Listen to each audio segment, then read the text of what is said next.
Hello, everyone, and welcome to the MarTech Edge podcast, where we explore the latest trends and insights in marketing technology. I'm your host, Sadesh, and today we're excited to have Alison Breeding, Chief Marketing Officer at Apptio, an IBM company, with us. Alison is here to share her expertise on how Apptio is revolutionizing the way businesses manage their technology investments and drive marketing excellence. So, without further ado, let's jump right in. Hey, Alison, how are you doing today? Doing great. How are you? I'm doing great. Thank you so much. So, Alison, I'm really excited for having a conversation with you. But before we dive into the actual conversation, I'm sure our audience would love to know your journey. You've been a marketer for life, if I were to put it across. And that 2 decades is a great amount of time. I'm sure there are a lot of budding marketers out there wanting to know more about your journey. Absolutely. Yeah, I'm aging myself. I've been in marketing ever since I graduated college. So that's almost 25 years ago. So I have, I've been in a lot of different industries. I started off my career at Corning Cable Systems, which was, an international business and marketing degree. And I went straight into international business. So I actually am one of the few people that did what they went to college for, exactly what I went to college for. So it's been a great experience, doing marketing different highly technical products and solutions throughout my career. I ended up landing in software and have not left since. So I started with Red Hat and, left the telecom industry to move into the software world. Red Hat was on a very exciting trajectory at the time, on a path to $1 billion. Just really exciting time to be part of that great company. I've kind of landed in my sweet spot is revenue marketing. So I really, really find a lot of energy from partnering with sales teams to help generate revenue and really owning their goals with them and building programs that will help the company succeed. So I did that. I've done that in many companies. And finally landed Apptio as the CMO. So I'm coming up on 4 years at Apptio, and it's been a really great experience. As far as your question about my tips to budding marketing leaders, I would say the most important thing that I've found throughout my career, even in college, is just the importance of building a network and giving to your network as much as you take from the network, and really just leaning into mentors, leaning into people that you have met and have respect for, and following them on their journeys and reaching out. I have yet to go to a company where I haven't gone because either a mentor has recommended it or someone that within my network that I respect and trust is there. So, I think that it's incredibly important to do that. And, that's advice I'd give to my younger self as well. So, and then just, of course, part of my personality is I am a bit of a risk taker. So don't be afraid to take those risks and kind of, set out for what you want early on in your career, and just keep chipping away until you get it. Perfect. Some lovely tips out there, especially the one about taking risks. I personally believe in that as well. Yeah. Right. And I'm sure I'm not We're fine. Yeah. But you're, winning marketing at heart, so you like the sound of money, right? So yes, if we're not generating money and hitting our targets, then I'm not doing my job. Absolutely. So coming back to marketing leaders, right? So how do you think marketing leaders can actually foster a culture of innovation and creativity within the teams? Yeah, so I think this is something that I really pride myself on, because I really try to create environments where best practices are commonly shared. Again, I said I'm a risk taker, so I also fully believe in the fail fast theory. Like, if you're not trying and failing, then you're not. So, I do encourage, my teams to really stretch and think about the best ways to do things, and also think outside of the box, because typically it's hard to differentiate ourselves, right? There's a lot of noise in our space, and if we're not thinking of creative ways to reach people, creative, methods to do that, then, it's much harder. We celebrate best practices. We celebrate the creative efforts of our teams in all hands and with quarterly awards and that sort of thing. So it's definitely something that I think is really ingrained in our team culture. Perfect. I mean, fail faster than you can. There's wisdom right out. I can just see through. Growth mindset. Absolutely. Coming back to data analytics, it's something which is important for marketers. So how can data analytics transform traditional marketing we've heard about, our traditional marketing strategies into more effective? Yeah, so we are an incredibly data-driven team. A lot of that we were PE owned before IBM acquired Apptio. And, there was just a huge focus on being able to share your metrics and tracking the KPIs all the time, and then what kind of return you're getting from every dollar that you're investing. So, we started really focusing on making sure that we were able to be incredibly transparent with how our programs were performing. That in turn also made our programs better, right? Because we were finding out early on if a campaign wasn't hitting its targets. We reverse waterfall everything. So we're kind of going, okay, if sales has to hit a certain dollar of revenue, then they need, based on conversion rates, historic conversion rates, X number of leads. And so we're always looking to see, year over year, are we tracking at that, increased amount to be able to help hit the targets. There are so many things that I'm excited about being able to do with data. We move into this new age of AI, and obviously with IBM, we have Watson X, Orchestrate. There's all kinds of opportunity within IBM to be able to leverage AI to also help us understand, imagine going to a bot and saying, hey, I have an extra 100K.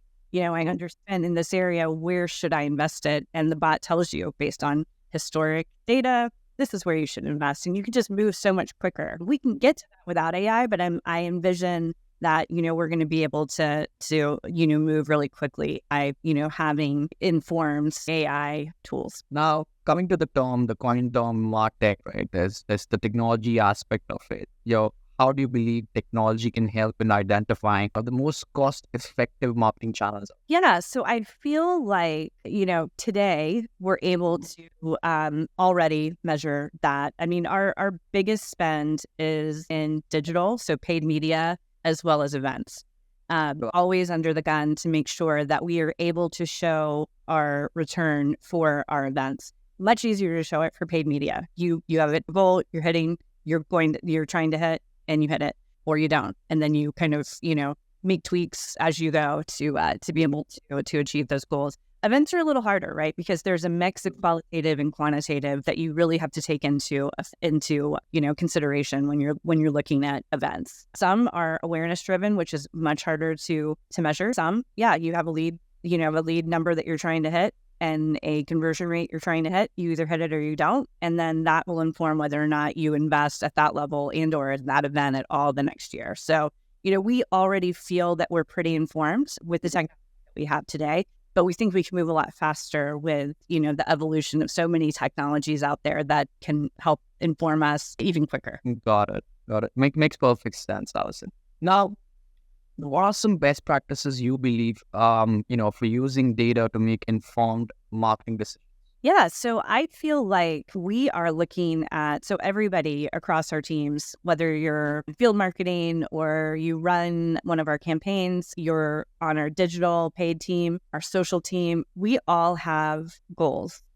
And all of our goals line up to the umbrella target of pipeline. So we all are able to track very, very closely, the output of our programs. It's all visible to all of us. So we report out on a weekly basis. I have a leadership meeting cross-functionally every single Monday, and we're able to, look and see what's working and what's not and have really honest conversations about that. Absolutely. Now, while having this conversation, we spoke about historical data. Coming back to predictive analytics, how do you think improves marketing outcomes and ROI? Yeah, so I feel like predictive analytics really helps with the quality of the lead. We have, so in our company, the SDR, the sales development team reports into marketing. It can report into either or, but I like always having that really, really strong relationship between the marketing teams and the SDR teams. And then they're the bridge, right? They also have really strong relationships with the sales teams if it works well. So with predictive analytics, we're able to build algorithms that help us make sure that the leads that our SDRs are getting that are prioritized within their queues are the ones that are going to hopefully return as a sales qualified lead. So that's something that, we're really proud of. And we have a very robust sales development program in place so that, we really don't get a lot of complaints. We always get the complaints through sales that everyone gets about not having enough leads, but we do not get complaints on the quality of leads. Makes perfect sense. Now, the next question is about a term which, if you do marketing correctly, you love it. And if you don't do marketing correctly, you dread it. So that's basically ROI. Yes. What role does ROI measurement play in optimizing marketing?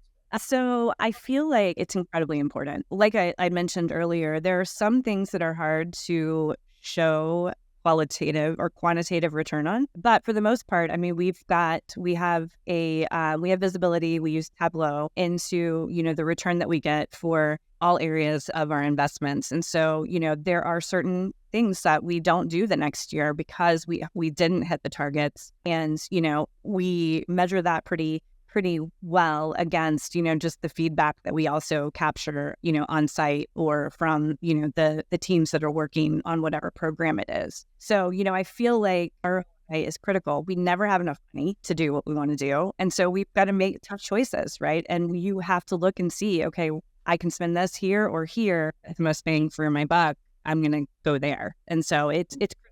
And the more, I think, the better we can get at really having that visibility, the better marketers we are. Perfect.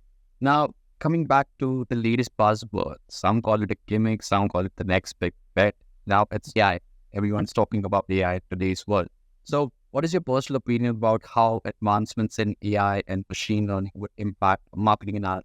So I would say, I think that it can really help, and I feel like every single tool is only as good as, the information that is shared with it. And so, I think our data is incredibly critical. I think our content and our positioning and our value statements and, our solution summaries are incredibly critical to make AI successful. And so, I do see a future where it can do, like I said, like a bot. You can go to a bot and say, hey, I've got this issue, pull historical data and tell me how I should solve it. I feel like there is a future where we can do that. I also think, while Apptio has really robust lead scoring and lead management in place, the larger IBM team has some great ideas around how to leverage Watson X Orchestrate to help salespeople follow up in real time with hot leads as quickly as possible. They're generated through this AI tool as hot. You need to respond now. And by the way, here are a couple of ways you can do that. That is just really, really innovative. And I continue to uncover newer ways that people are leveraging AI to do things better. But I will say the human touch is still required. And that's not coming from a place of fear. That's just real. We use AI, ChatGPT, Reg AI. We've got a couple of different tools that we've utilized. We still have to tweak, the output to make them work and resonate. So there's still work to do, but it's advancing very rapidly, I think. Absolutely. Well said. AI is there to help us out, but at the same time, I also believe that, it cannot replace human creativity. It cannot replace human story. Well, there are some great insights. I mean, you have pretty much similar thoughts about which I won't call it sitting on the fence, because that's what we would be looking into, because there are no pros and cons about AI. It's about how we leverage AI as a tool or as a friend in making sure we get the best out of everything, rather than, saying what it's a gimmick. Because I've had conversations with people who are on the pro side of AI, who are on the con side of AI, and some sitting on the fence saying, it's a combination of both. Yep, that's firmly on the fence, because I do think that I do have some concerns as well. So, but we are definitely leaning into how it can help us and trying to steer clear of, ways in which we've seen, some companies get burned. Absolutely. And I actually want to discuss or probably ask you this question, and I would love the, inputs of a CEO or insights of a CMO regarding this. It's about demand generation. And I'm pretty sure you've been in the demand generation side of things. Pipeline generation has been your forte across these years. Mm-hmm. And over the years, we've seen a great shift in demand gen space, right? Because of the fact that it's not only awareness, it's also attributed to pipeline. It's nowadays slowly moving towards contributing to sales as well. So it's alignment between sales. What do you see, demand gen transpiring in the coming years, and how do you see the shift has happened between these times? Because we've been hearing the terms that demand capture has become more important rather than awareness currently. So what are your thoughts about this? So I think I have already experienced and seen the evolution of, it was always, demand gen was always marketing's job. And marketing needed to contribute a certain percentage every quarter to pipeline, and they were measured against that percentage. And it was argued all the time, whether or not they were truly contributing that percentage versus sales and that sort of thing. I think the most successful companies, sales and marketing teams rather, look at it as a team sport and really think about the role that the seller, the partner, and the marketer play driving towards those goals. And so when I joined Apptio, I also have a unique setup where I report into the president and CRO, not the CEO. When I came over to Apptio, we made a decision that we would jointly own across go-to-market pipeline exit targets. Game changer, because there was no longer arguments. We were all very productively and very proactively looking at the goal that we all had to hit. And, every now and then, of course, we'll look and see, hey, is one leg of the stool kind of falling a little short? Let's bump that up a little bit. But it's never an argument. It's just a very, hey, let's put some more money in the marketing engine to fix this, or what's going on with partners. They need to be contributing, that sort of thing. So I feel like that is an evolution and a successful way to approach no matter what industry or company you work for. As long as, some don't have partners, but as long as, you've got those three legs to the go-to-market demand gen stool, all three need to be partnering together to hit, Absolutely. That's it. Really appreciate you sharing that answer. And just before I let you go, just one last question is about the recent social media debate about MQLs are dead, right? Because MQLs are kind of bread and butter for a lot of marketers out there, but at the same time, there has been a radical shift. So what is your opinion about this recent social media debate that, MQLs are they can't be dead. Look, I think it's such a broad statement, and, you can't just, every company determines what an MQL is different, right? I feel like, the power of, when I was at Red Hat, they had a behavioral scientist figuring out algorithm for lead scoring. In that case, the MQL is very much well and alive, and it's something you're going to want to pay attention to. I feel like we're not there at Apptio, but we have pretty good, mixture of ways to understand whether or not a lead is worth following on that are pretty robust as well. If that's the case, then the MQL is very much alive and well. If you don't have that, then yeah, it's just one more, person raising their hand and maybe saying, oh, I find your company interesting, but maybe not worth following up on yet. So it just depends on how scientific you're getting behind the scenes. True. And are you a fan of the lead scoring model, or are you against it? I always, every time I come into a company, I want to get really up close and personal with how it's built, but I also want to know that it's constantly being iterated on, because it's not, lead scoring is not something you can set up and leave. True. It goes back to the MQL dying. If that's the case, then yeah, your MQLs are dead. That's not going to be useful. But if you're constantly iterating and learning from, revenue and progressing through the funnel, then it's great. But there was some wonderful insights, Alison. Thank you so much. It's been a pleasure having you on our podcast. Thank you all for joining us today. If you enjoyed this episode, please subscribe and leave us a review. And don't forget to check out Apptio, where Alison and her team are transforming the way organizations optimize their technology spend and marketing strategy. Stay tuned with MarTech Edge for more insights into ever-evolving world of marketing technology. Until next time, this is your host, Sadesh, signing off.